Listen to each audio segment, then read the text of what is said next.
ሰላም እንዴት ናችሁ? ዛሬ ፈሳሽ ነገሮችን ብቻ በመጠቀም ይሄንን ቆንጆ ኬክ አብረን እንሰራለን። ይሄንን ኬክ ለመስራት መጀመሪያ ግማሽ ኩባያ ስኳር ድስቴ ውስጥ አደርጋለሁ።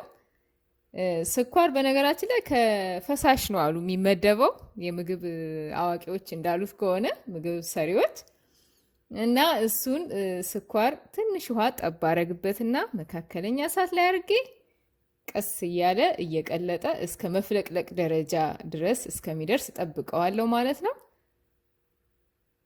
ከዛ በኋላ ቀለሙም እንደዚህ ጥቁር ሲል ደርሷል ማለት ነው። አወጣውና ትኩሱን መጋገሪያዬ ላይ እገለብጠዋለሁ ማለት ነው።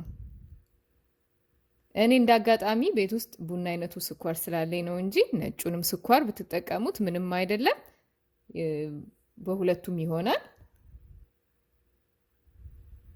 ስለዚህ አሁን እያዟዟርኩ ስኳሩ መጋገሪያውን እንዲሸፍን አደርጋለሁ ማለት ነው።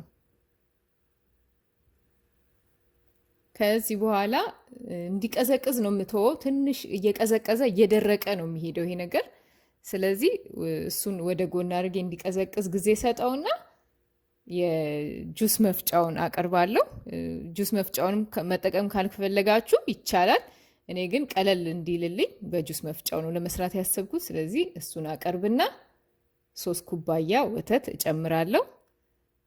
ይሄ የምታዩት መጠጫው ብርጭቆ ማለት ነው።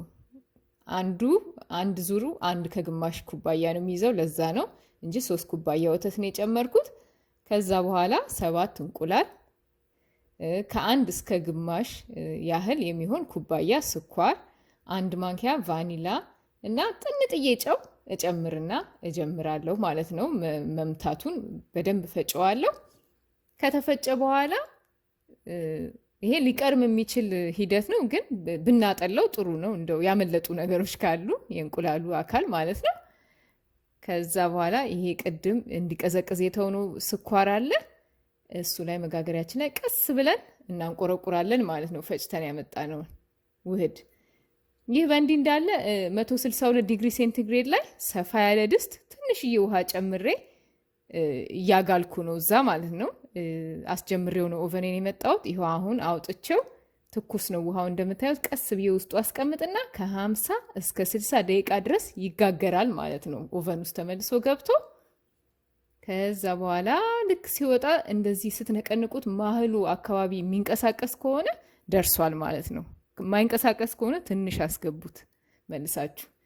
ከዛ በኋላ ፍሪጅ ውስጥ ነው የሚያድረው እንግዲህ እንዲረጋ ማለት ነው። ፍሪጅ ውስጥ አድሮ ነገ ጠዋት ስንገናኝ እንደዚህ ቢላ ወይም ደግሞ ስቲኪኒም ይሆናል ጫፍ ጫፉን የተያያዘውን እናላቅቃለን ማለት ነው። ጫፍ ጫፉ ነው እንጂ ከስር ውሃ ነው፣ ስለዚህ አይዝም። ከዛ ክፈፍ ያለው ትሪ እናቀርብና እንደዚህ ውሃው ስለሚፈስ ማለት ነው እንደዚህ እናደርግና እንገለብጠዋለን። ስንከፍተው እንደዚህ አይነት ቆንጅዬ ነገር እናገኛለን ማለት ነው። ከዛ በኋላ የገበታ ቅቤ የምንቆርስበትን ቢላ ነው የምናቀርበው። በጣም ስስ ስለሆነ ለስላሳ ስለሆነ ማለት ነው። በሱ በደንብ እንደዚህ ስናወጣው እንዴት ቆንጆ እንደሆነ እንዴት የሚጣፍጥ እንደሆነ በተለይ ፍራፍሬ ቤት ውስጥ ካላችሁ ከተፍ ከተፍ አድርጋችሁ ብታቀርቡት። እዚህ ጋር አሁን በስትሮበሪ ነው ያቀረብኩት። በጣም ነው የሚጣፍጠው አብረው ሲበሉ። ወይም ደግሞ በረዶና ወተት አድርገን ጎድጎድ ባለ ሳህን ውስጥ አድርገነው ኬኩን ላዩ ላይ ጨምረን ብንበላው፣ በተለይ በፀሐይ ባለ ቀን በሙቀት ቀን በጣም ቆንጆ ነው የሚሆነው። ከወደዳችሁት ሰብስክራይብ አድርጉ። መልካም ጊዜ ይሁንላችሁ።